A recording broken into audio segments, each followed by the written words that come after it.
Buenos días, buenas tardes, buenas noches. Soy Jesús Alonso Gallo. Empiezo una, espero, larga lista de entrevistas en mi videoblog que podréis ver siempre en jesusalonsogallo.com. Estamos en la calle Serrano 110, gracias a la amabilidad de GSG Business Hub. Es un centro de negocios que alquila espacios, salas y despachos para actividades profesionales y tienen una comunidad muy rica de gente emprendedora con ganas de hacer cosas interesantes. ¡Empezamos!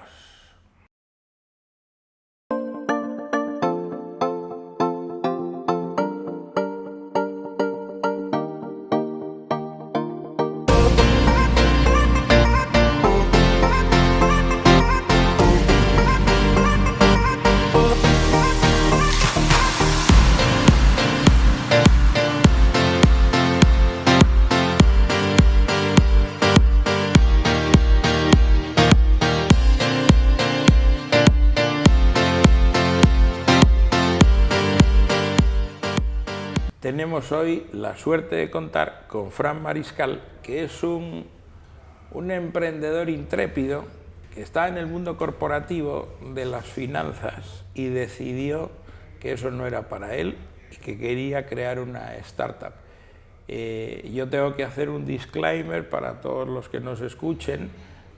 En realidad, yo soy inversor en el grupo Francisco Mariscal de Fellow Funders y de otras empresas que nos explicará, como consecuencia de la perseverancia de él y de su socio Guillermo, que insistieron de forma denodada para que yo fuera parte de ese proyecto.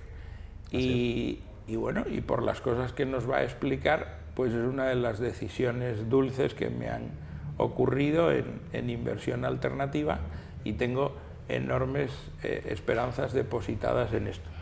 Entonces, lo primero que me gustaría que hiciera Frank es que nos contara el grupo que ha construido, qué es Fellow Funders y cuáles son las otras piezas de un grupo de empresas que está desarrollando con mucho interés. Bueno, el objetivo cuando arrancamos todo era montar una pequeña casa de mercado de capitales alternativa, un Alternative Capital Markets, y fuimos poniendo diferentes piezas. La primera pieza, que es la más compleja, la que es un juego más de long run, fue Fellow Funders, una plataforma de financiación participativa regulada por la CNMV, que nació con un propósito de empezar a financiar startups e ideas innovadoras, a la vez que conseguía democratizar la inversión alternativa en España. Ese modelo es un modelo sostenible, es un modelo que aporta mucho valor, tanto para la empresa como para el inversor, pero si realmente queríamos convertir una cadena de valor completa, había que ir poniendo diferentes piezas. En paralelo a esa pieza, pusimos Belerofonte Capital, que lo que ayudaba era a hacer estructuras financieras óptimas, ayudaba a gestionar la parte financiera de una empresa desde el punto de vista inversor, y a su vez ayudaba a Family Office, High Net Worth Individuals a realizar inversiones, al igual que Fellow Funders, pero un poquito más de la mano. La tercera pieza que pusimos fue una empresa que ayudara a dar salida a estas y otras empresas a los mercados de capitales. Al fin y al cabo, en España teníamos un nivel de bancarización muy elevado. Los mercados alternativos en países como Reino Unido representan ya el 50% de la financiación y de la inversión, y necesitábamos un ente que pudiera listar esas compañías, hacer emisiones de deuda y todo este tipo de casuística habituada en España a los corporativos o a las grandes empresas y no a la mid-cap y mucho menos a la startup, ¿no? Entonces, con esas tres piezas ya cubríamos prácticamente toda la cadena de valor de inversión.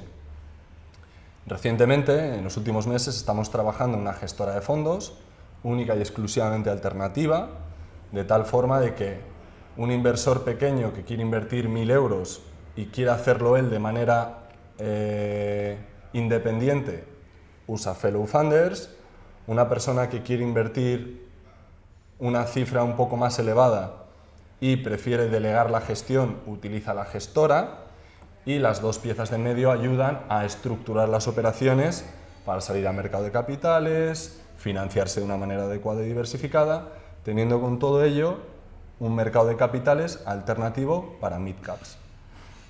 Y ese es el dibujo completo. Entonces, cuéntanos de dónde nace tu vocación emprendedora. ¿Cómo es que tú, trabajando primero en Banesto, después en el Banco de Santander, decides liarte la manta a la cabeza? La realidad, que me lo han recordado mi madre no hace mucho tiempo, yo siempre me gustó echarme la manta a la cabeza. Es más, sin haber acabado la carrera, yo ya monté mi primera empresa, salió estrepitosamente bien y mal a la vez. Aun siendo ingeniero, acabé en el mundo financiero un poco por las casuísticas de la vida y que mi familia sí que había estado vinculada al sector financiero. Entonces me desarrollé en 2 grandes bancos españoles, aprendiendo muchísimo. Pero llega un momento que te pica el gusanillo de, oye, esto es un trabajo, es muy bueno, ha sido la mejor escuela que he podido tener. De hecho, yo no renuncio a mi pasado porque creo que mi pasado me determina quién soy hoy. Pero sí que era verdad que, uno, me apetecía volver a intentar crear, y 2, veía que España era un país que tenía unas grandes debilidades y por lo tanto unas grandes oportunidades, y en este caso era la financiación. España en el año 2015 recibió un comunicado, bueno, varios países de la Unión Europea recibieron un comunicado avisando de que había una dependencia extrema de la financiación bancaria. Para que nos hagamos una idea, el informe a cierre de 2015, España tenía una dependencia bancaria por encima del 95%. Reino Unido tenía un 50%, Estados Unidos un 60%, Alemania un 65%. Por lo tanto, era un país en el que tarde o temprano las cosas tenían que migrar, ¿no? Entonces creíamos que realmente el equipo que teníamos era lo suficientemente conocedor, con experiencia, de hacer esta actividad para multinacionales o mid-caps. Dijimos, oye, empecemos a arrancar las piezas porque esto es un proceso lento. Al fin y al cabo, el sector financiero es un sector regulado y eso implica que las cosas no pueden ir a ese ritmo startupero, lean startup, de pruebo aquí a hacer una cosa o otra, sino que había que ir poniendo las piezas con cautela, con la suficiente jurisdicción, etc, etc, etc. Entonces, en el año 2016, en mayo del 16 para ser exactos, decidimos arrancar con la primera pieza, sabiendo que en julio entraba la regulación, porque la clave es el sector financiero en un ambiente regulado, hay que conocerlo bien para gestionarlo.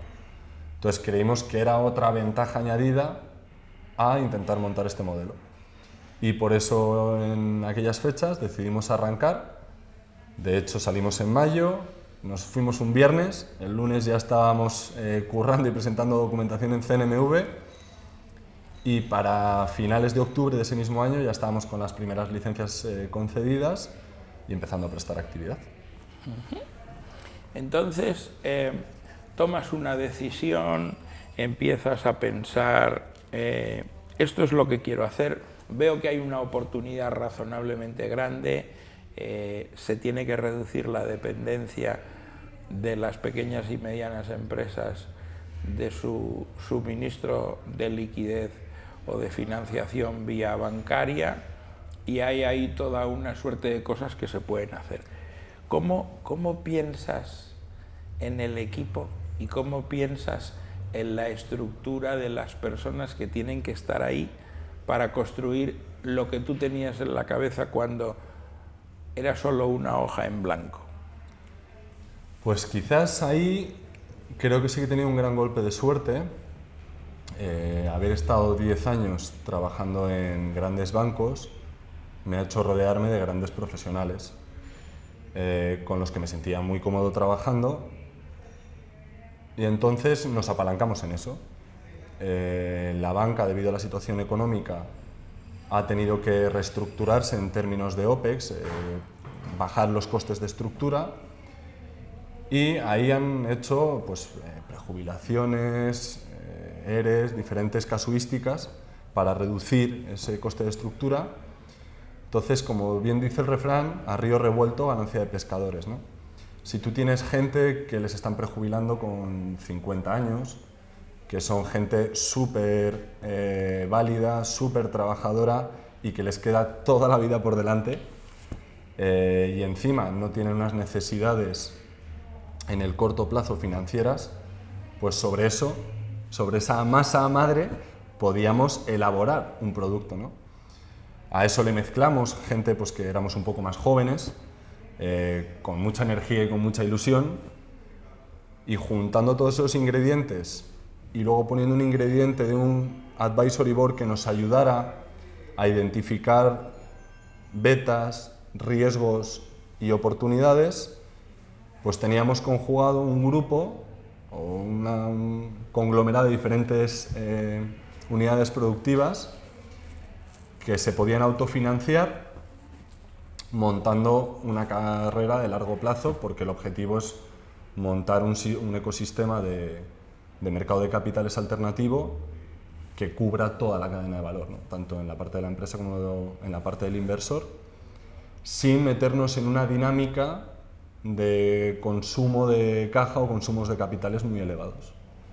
O sea, quieres seguir con una estrategia lean donde las necesidades de caja sean comedidas, pero que puedas tener un mapa con muchas piezas haciendo cosas y que todas las piezas tengan una razón de ser porque tienen sinergias las unas con las otras. Correcto. ¿Qué modelo, cuáles son tus modelos? ¿En qué cosas te has inspirado de lo que hay en Estados Unidos? Los modelos lean en el sector financiero no son tan lean como puedan ser en otras actividades. Creo que los modelos financieros consumen caja, bastante de hecho, pero la clave es montar modelos escalables. Suena muy sencillo y suena de, no has descubierto la pólvora, pero yo creo que en el modelo financiero hay que centrar muy bien la actividad que quieres realizar para que sea replicable.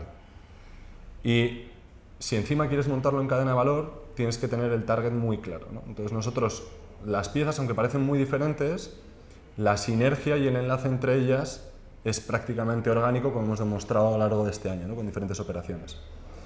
Entonces, teniendo esa foto clara, lo que nos teníamos que basar en un modelo como nacieron todos los grandes bancos de inversión en los años 80 o en los años 90, ¿no? Soportado en una estructura de management de partners. Actualmente somos 12 socios trabajando full time, más los 6 socios que estáis en el advisory board.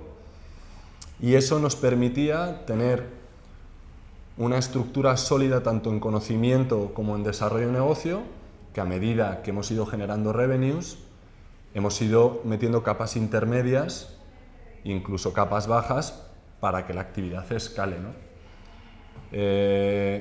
Durante estos 3 años lo que hemos montado es el modelo lo suficientemente sólido para que se autofinancie y que hayamos dado pues, break-even y EBITDA positivo ya el año anterior, sin habernos financiado desde ningún punto externo. Y ahora empieza esa siguiente etapa de escalado internacional en la que nos vamos a basar en modelos que se han utilizado en bancos internacionales, algunos españoles, de montar un hub centralizado donde tengas tu back office y tu middle office y unidades productivas locales que sean el front office. Entonces, la cruda realidad es que estamos montando los modelos financieros de la banca de inversión de los años 90 o de los años 80, adaptado al siglo XXI, tratando de hacer todo mediante una plataforma 100% digital y que escale. Y que escale, muy bien. Pues en realidad yo creo que tendríamos aquí una oportunidad muy interesante para que tú te puedas dirigir a los distintos perfiles de clientes para tu grupo, pensando, por ejemplo, startups que estén en una determinada situación y que no conozcan las ventajas de utilizar como una fórmula preferente de financiación alternativa levantar una ronda en equity crowdfunding o que esta labor que puede hacer Fellow Funders para este punto sea complementaria a levantar el dinero con otra naturaleza de inversores. Entonces eso lo podrías explicar y luego pues explicar el resto de las figuras, Belerofonte Capital, etcétera, para que de los que nos escuchan haya gente que se sienta identificada y pueda conocer, bueno, pues esos productos, servicios que tenéis que están ahí para ser utilizados. Vale, lo voy a intentar explicar como si todo fuera un ente, ¿no? Porque al fin y al cabo, aunque son diferentes sociedades, porque tienen diferentes compliance y están todas reguladas por diferentes entidades, vamos a tratarlo todo como una sola unidad, ¿no? Y al fin y al cabo es un marketplace. En ese marketplace se sustenta de dos cosas: la materia prima, que son las inversiones, y los inversores, ¿no? Dentro de las inversiones tenemos tres casuísticas, fundamentalmente. Uno son empresas más o menos recientes, llámense startups, llámense nanocaps, siempre tienen que estar monetizando y facturando. Nosotros, para poder proteger al inversor y calibrar nuestros modelos tanto de riesgo como de pricing, necesitamos que las cosas estén monetizando, pero obviando esa parte, tenemos tres grandes piezas dentro de ese universo. Son esas empresas en versión nanocap que están con una facturación entre 100.000 y 1 millón de euros, ojo de buen cubero, que necesitan una inversión, bien sea una ronda pues desde 100.000 hasta 1 millón de euros, dependiendo de dónde se encuentren. Entonces, la plataforma lo que le permite es simplificar los procesos, no solo de la propia inversión, sino que a su vez le va a ayudar a monitorizar toda su compañía, informar a sus inversores, porque recordemos que un gran defecto que tenemos todos los empresarios, por el momento que pides dinero fuera, dejas de ser emprendedor, es que hay que informar a los inversores de cómo van las cosas. No solo lo bueno, sino también lo malo, porque es una manera de, oye, entre todos, solventar las situaciones, ¿no?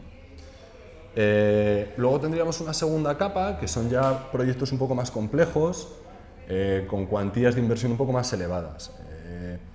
Estamos hablando de operaciones que necesiten de entre 2 hasta 15 millones, es lo que se considera private equity, pero en nuestro caso atacamos una cosita que es low mid market. Para que os hagáis una idea, ahora mismo estamos haciendo una operación que implica una inversión de 15 millones de euros, que a día de hoy no la hemos puesto en la plataforma porque es un proyecto complejo, pero que la intención es que todos se aglutinen en esa plataforma, ¿no? Entonces son empresas con facturaciones ya mucho más sólidas, más crecientes en diferentes países. Y la tercera capa serían empresas ya, lo que se entendería por gran empresa española, que no gran empresa europea. Estamos trabajando con operaciones o con empresas con facturaciones por encima de los 50 millones. La más grande que estamos trabajando actualmente son 190 millones de facturación, que lo que busca es hacer tanto una emisión de equity en el mercado y en uno de los casos una emisión de deuda en el mercado, ¿no?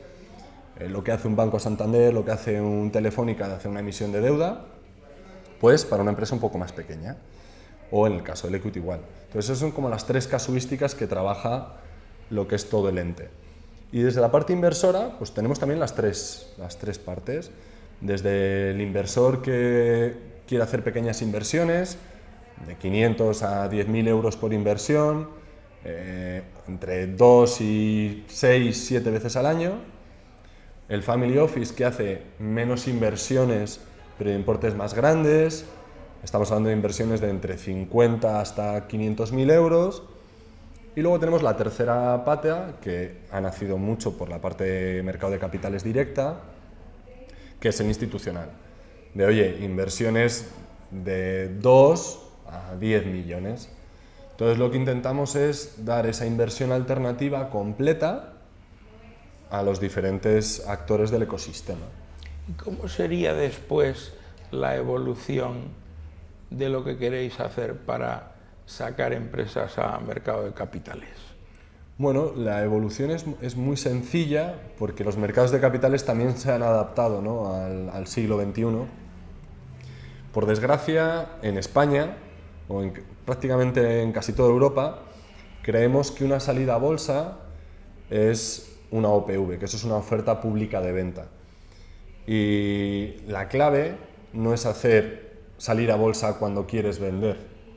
La clave es construir una historia de crecimiento. Yo siempre cuento el mismo ejemplo cuando doy clase en algún MBA, de que Amancio Ortega no hizo su fortuna montando Inditex. Amancio Ortega hizo su fortuna sacando Inditex a bolsa y acompañando en todo el proceso, ¿no? Probablemente si le preguntamos a él, no salió a bolsa porque él quisiera, o sea, a lo mejor se sintió ligeramente forzado, pero la cruda realidad es esa, ¿no? Entonces, los mercados de capitales, obviamente existen los grandes índices, en el caso español tendríamos el IBEX 35, por debajo tenemos el continuo habitual, pero existen capas mucho más pequeñas para diferentes empresas. En el caso español tenemos el MAB, que es el mercado alternativo bursátil, en el caso británico tenemos el AIM, o a nivel global en Europa tenemos una cosita que se llama Euronext. Entonces, juntando todos esos actores, nos encontramos diferentes capas o diferentes estadios en los que cada empresa puede hacer una cosa. Para que nos hagamos una idea de números reales, actualmente estamos con 12 operaciones para sacar a mercados alternativos en los próximos 18 meses. Y ahí tenemos desde una compañía biotecnológica con una propiedad intelectual muy sólida, que solo la propiedad intelectual ya valdría bastante dinero, está homologando su producto en diferentes zonas geográficas, tanto Estados Unidos como Europa en este caso, que todavía a día de hoy no comercializa. Y me preguntas, entonces, ¿para qué sale a mercado de capitales, no? Porque su objetivo es que el día que ya tenga esas licencias esté regulada por los diferentes actores y a su vez esté en mercado de capitales para ir construyendo esa historia, ¿no? Ese es el caso más pequeñito.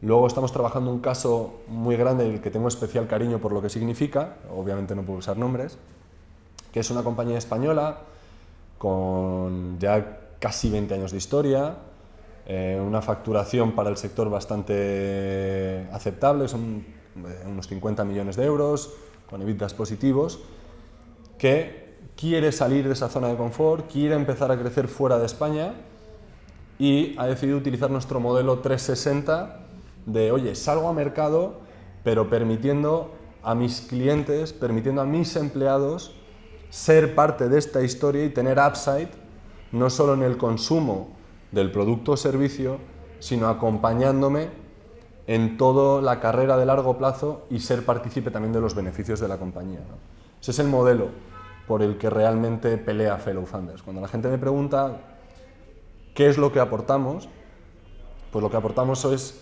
herramientas del siglo XXI para las empresas del siglo XXI, ¿no? Hoy en día todo el mundo habla de engagement, de seguidores en redes sociales, de cosas que se nos hincha a todos la boca pronunciándolas, pero que la cruda realidad es que no las hacemos de manera real. De manera real, ¿cuál sería, no? La manera real es, oye, yo tengo un buen producto, tengo un buen servicio, quiero hacer mi empresa grande, quiero crecer. ¿Qué historia más bonita puede ser que a todos mis clientes, a todos mis proveedores, a todos mis empleados, les permita ser parte de esa historia, acompañándome en ese crecimiento y encima dándoles liquidez en su inversión? Eso va a producir que tus clientes tengan recurrencia de manera orgánica porque son socios tuyos.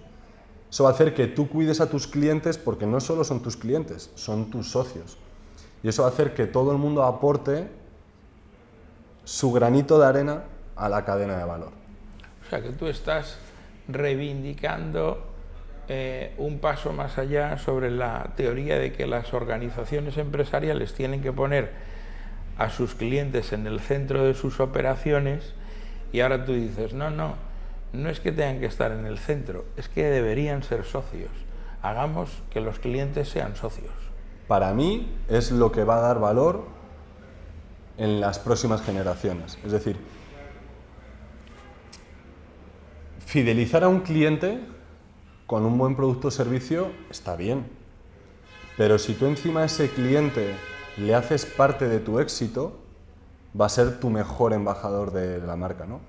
Llevamos varios años con los famosos debates sobre los influencers y otro tipo de actividades que las alabo y me parecen fantásticas, pero creo que nadie puede vender mejor un producto que el que lo compra de manera real y encima es parte de ese accionariado, ¿no?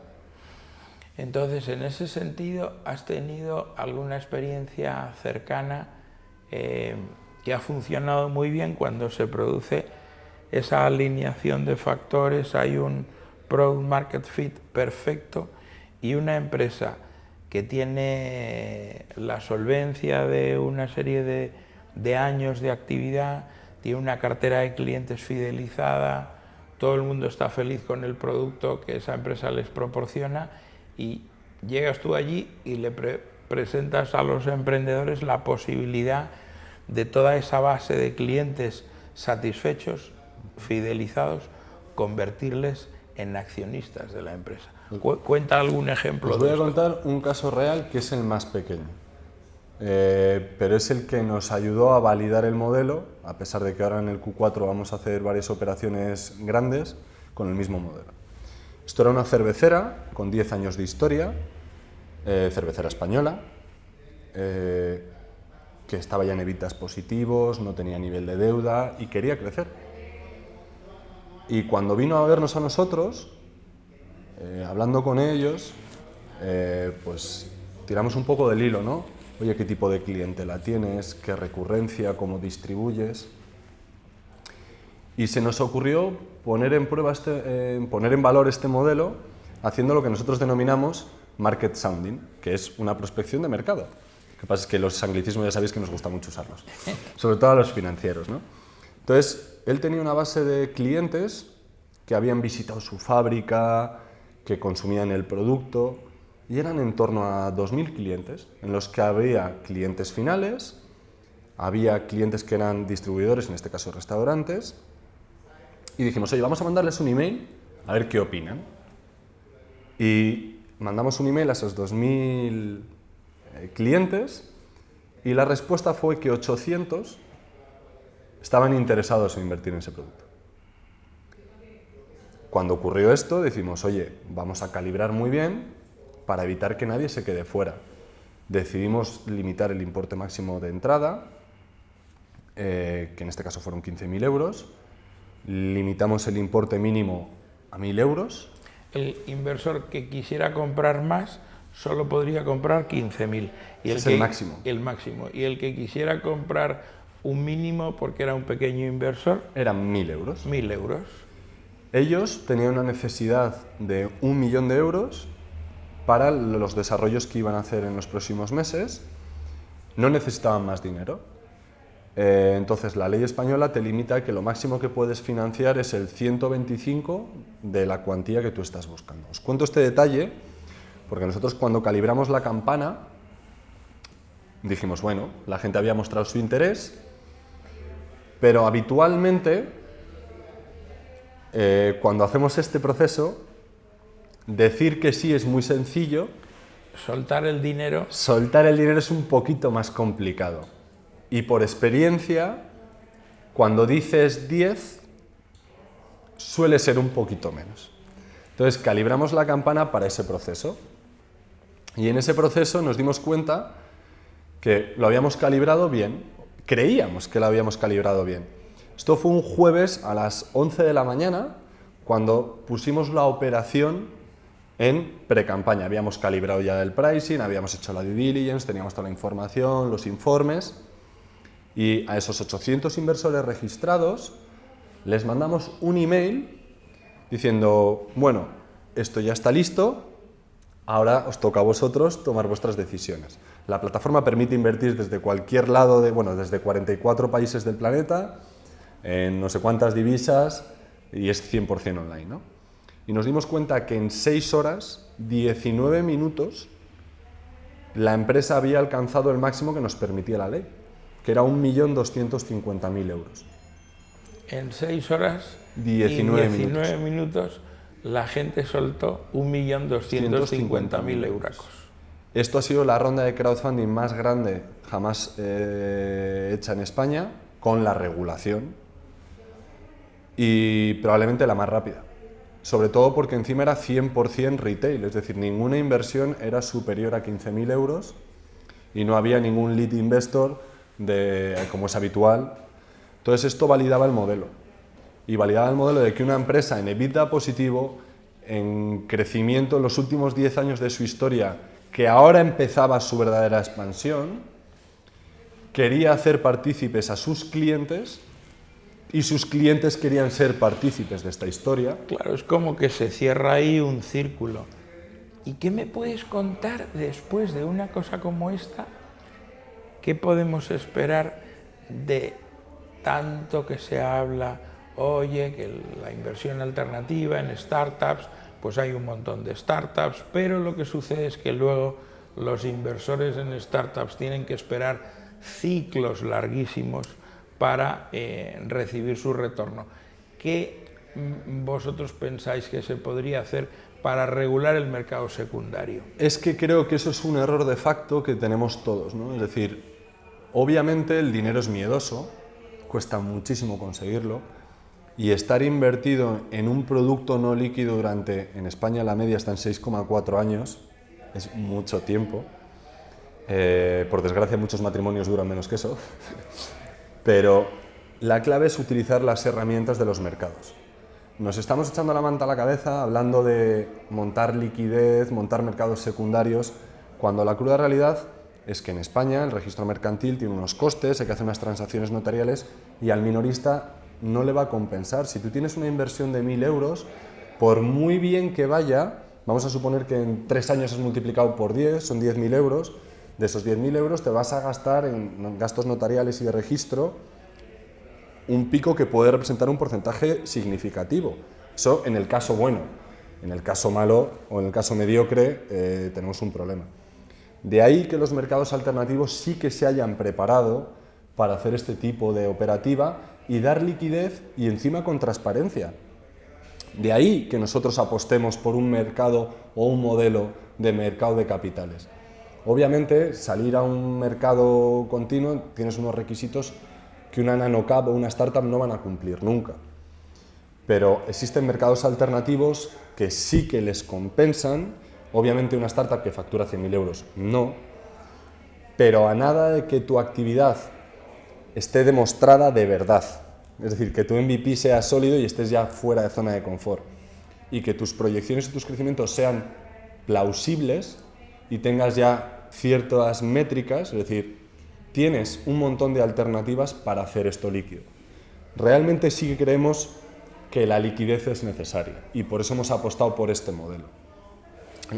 En el caso de la cervecera, no lleva implícito el concepto DPO, que sería pública de oferta directa, o pre-IPO, como dicen los americanos o los anglosajones, sino que va a tardar un poquito más por el estadio en el que se encuentra. Pero a lo largo de los próximos meses vamos a trabajar más operaciones de este tipo, que el objetivo es que esas empresas estén cotizando en un plazo inferior a 18 meses. De tal manera que tu liquidez para el inversor minorista existe. Si inviertes 1 millón de euros no vas a tener liquidez, pero si inviertes 1.000, 5.000, 10.000 euros sí que tienes liquidez. Tú y yo estamos invertidos en un vehículo que montamos nosotros, que es inmobiliario, que tiene liquidez para inversores de hasta 50.000 euros. Y ha ido fluyendo en los últimos 18 meses verdaderamente bien. Pues este mismo modelo hay que traerlo a esas nanocaps, porque realmente el futuro está cuando todo el mundo se siente cómodo y nadie se siente ajustado. Para un inversor cómodo es tener liquidez. No porque la vayas a usar, pero sí saber que en caso de que la necesites, la tienes. Eso se llama tranquilidad. Y para la empresa, lo que necesita saber es que si quiere seguir creciendo y hace bien las cosas y de una manera transparente, va a poder seguir creciendo porque, bien sean los inversores actuales o otros nuevos, le acompañen en esos éxitos. Entonces, hablemos ahora del concepto de ahorro vinculado al concepto de inversión. Yo creo que una de las catástrofes más grandes que tiene nuestro país es la falta de cultura financiera. Totalmente. Entonces, la gente está pensando en términos de endeudamiento, de gasto, de consumir, y en la hoja de ruta de las personas hay muy pocas lecciones relativas al ahorro. Dices, oye, tú tienes que ahorrar y con lo que ahorres lo tienes que invertir porque es la única manera de que en el futuro te pasen cosas buenas. Entonces esto hay que empezar por el principio.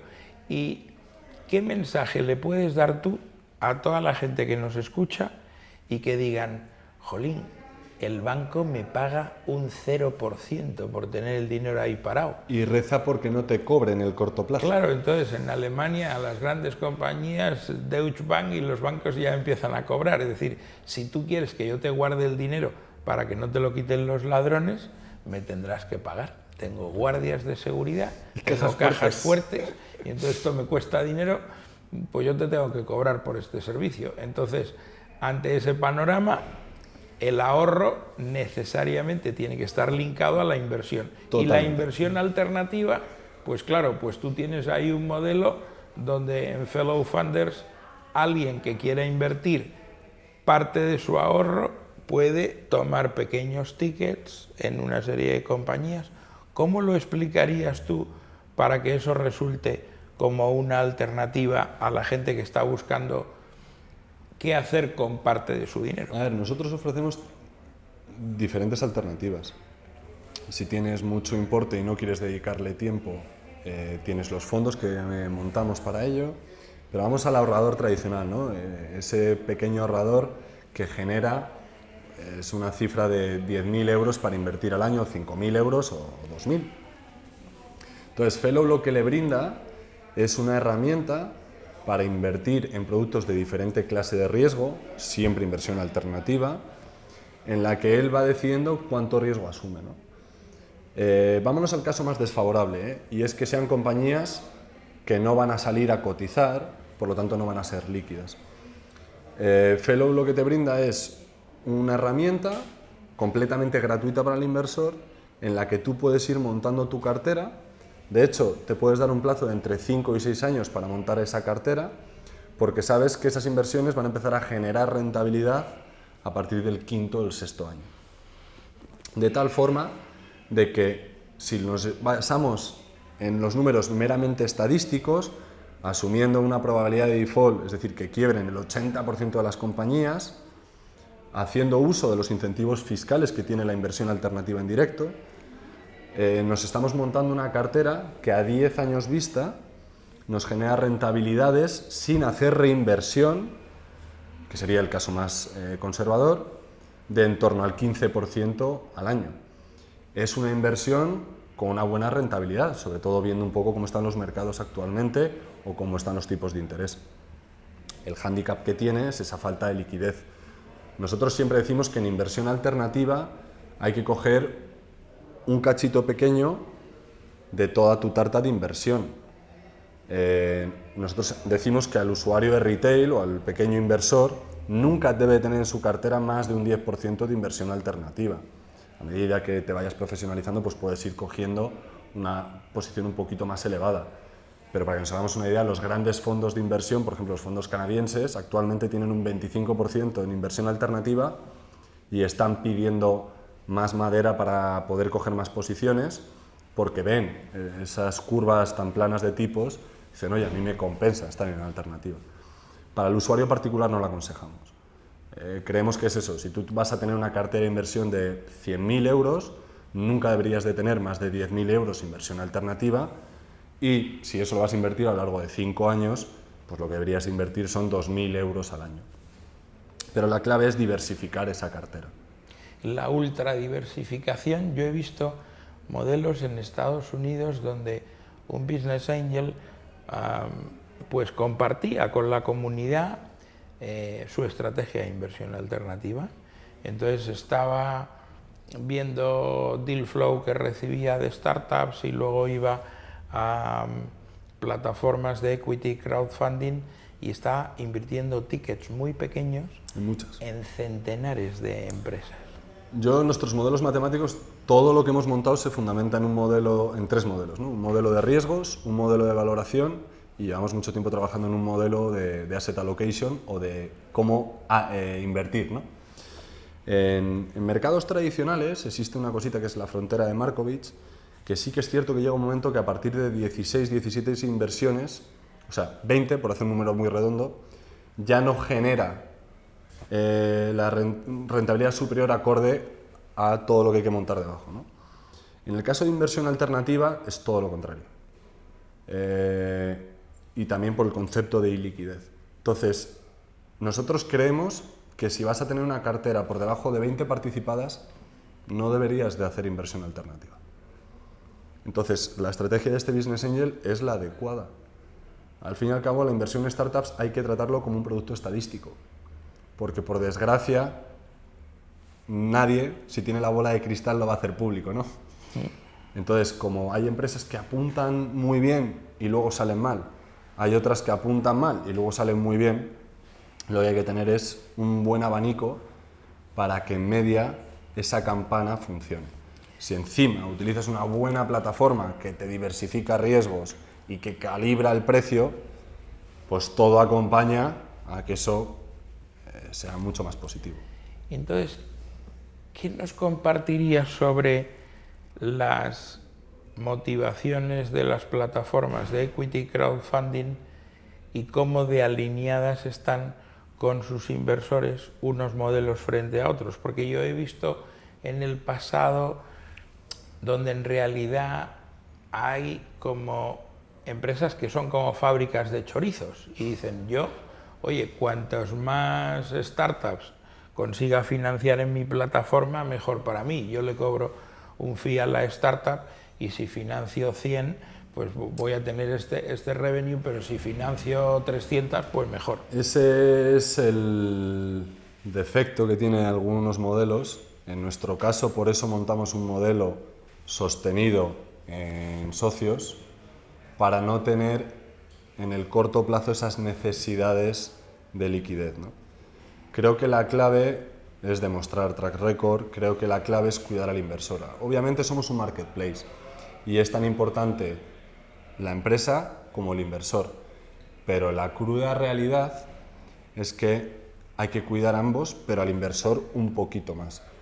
Sobre todo en países como España, donde el inversor es muy miedoso porque, por desgracia, uno, no ha tenido esa necesidad de invertir, porque teníamos una cosita llamada pensiones muy por encima de la paridad de poder adquisitivo, y el segundo motivo, porque no tenemos cultura financiera, que probablemente sean causal una de la otra, ¿no? Entonces hay que cuidarlo y protegerlo bastante. Dicho esto, creo que las plataformas que están yendo a volumen en número de proyectos corren un riesgo peligroso. Sí que creo que cuidando al inversor es un producto que cada vez es más grande. Creo que en España somos muy poquitos, nos conocemos todos, nos llevamos todos bastante bien y prácticamente todo el mundo estamos utilizando modelos con una praxis muy concreta, ¿no? Y eso se está notando en los inversores. Nosotros en los últimos 9 meses el crecimiento ha sido exponencial, como bien sabes, y realmente estamos viendo cómo el modelo está migrando. Muy bien. Por terminar, una cosa que me gustaría que pudieras compartir con otros que nos escuchan es ¿cuál es tu mejor consejo para la gente que ha sentido la llamada de la selva y ya no quieren tener jefes, no quieren trabajar en una empresa que no es suya, tienen una hoja de papel, quieren pintar algo en la hoja y lanzarse a emprender? ¿Cuál es tu mejor consejo? Creo que todos los consejos no valen para nada. Esta buena respuesta. Porque la situación personal de cada uno es diferente. Lo que sí que tengo claro es que cuando se hace un plan de negocio y se prepara una idea, todos nos engañamos, porque por desgracia en las escuelas de negocios nos han enseñado a arrastrar el Excel y Microsoft ha hecho un daño a la sociedad brutal. Un daño muy grande. Porque todos los planes de negocios hacen volúmenes de 100 millones al tercer año.